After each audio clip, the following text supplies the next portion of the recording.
Thank you for joining us once again at Seifried Brew's weekly briefing.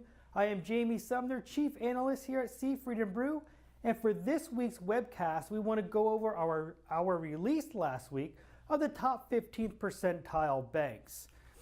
So what we do every year is we rank all institutions across the United States less than $30 billion, and we give them a risk and reward score. So it's a model that we have developed that takes into consideration both the reward side of the equation as well as that risk side, puts it together and gives us a composite score.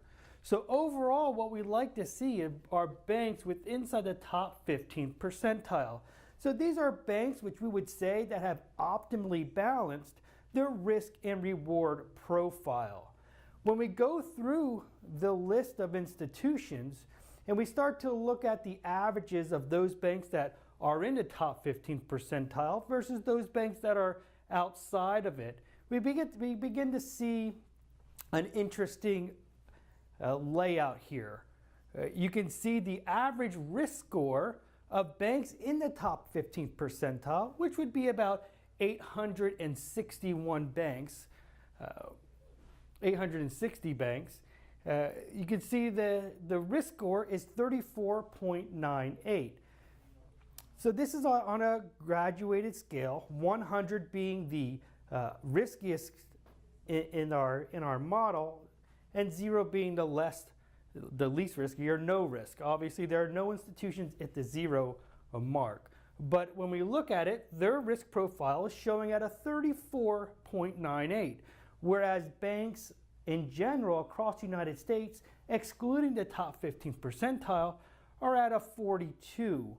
So we can say that these institutions that have met the criteria to be inside the top 15 percentile are taking an overall less risk inside of their balance sheet. Then we look at the reward score.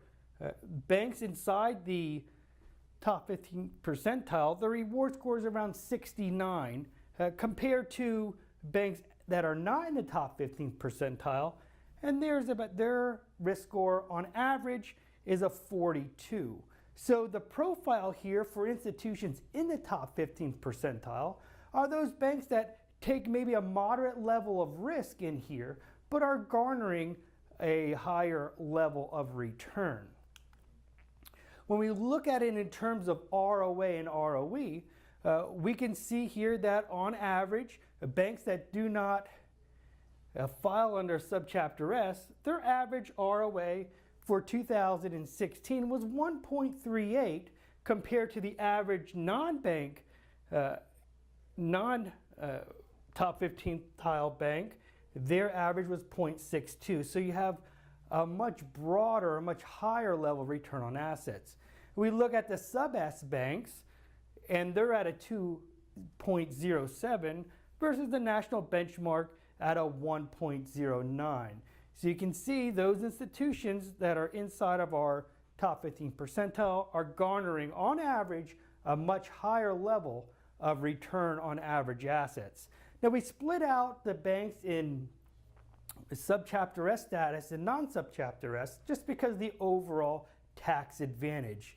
Inside the top 15 percentile, there's about 41% of the banks are Subchapter S.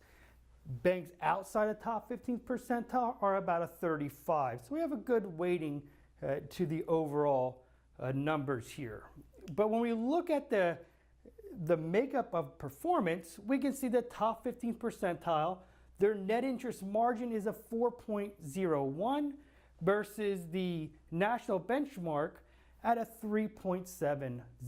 So they have a higher level of net interest margin. But the biggest variance here would be inside of their net overhead. The net overhead for the top 15 percentile on average is 1.58. Compare that to the average for the national benchmark at a 2.32.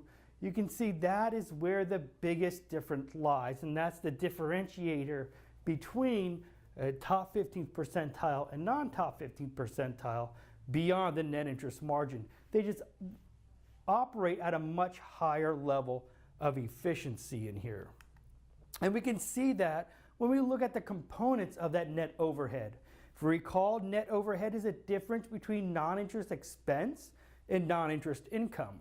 And we can see banks that are operating inside the top 15 percentile range have on average non-interest expense of 2.86 compared to 3.09 for those banks outside of that top 15 percentile.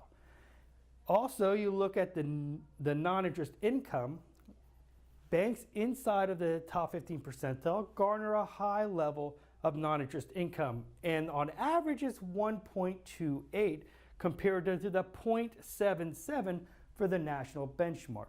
However, we want to look at this, make sure that we're not skewing anything. So if you look at the median numbers for the non-interest income, you can see for the top 15 percentile, it's significantly below where we see the average at 61 basis points.